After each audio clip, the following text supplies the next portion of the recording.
Commissioner,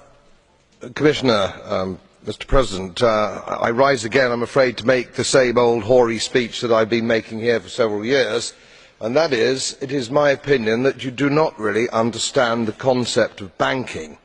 All the banks are broke. Bank Santander, Deutsche Bank, Royal Bank of Scotland, they are all broke. And why are they broke? It isn't an act of God. It isn't some sort of tsunami.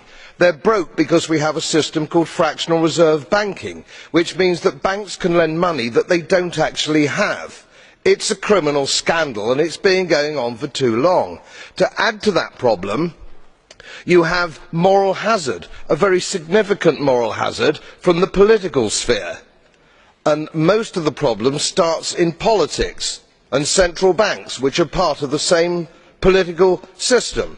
We have counterfeiting, sometimes called quantitative easing, but counterfeiting by any other name. The artificial printing of money, which if any ordinary person did, they'd go to prison for a very long time. And yet governments and central banks do it all the time. Central banks repress the amount of interest that rates are, so we don't have the real cost of money. And yet we blame the retail banks for manipulating LIBOR.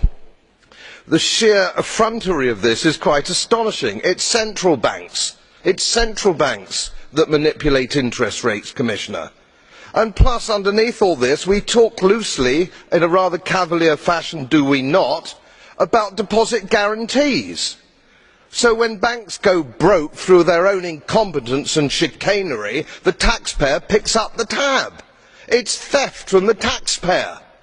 And until we start sending bankers, and I include central bankers and politicians, to prison for this outrage, it will continue.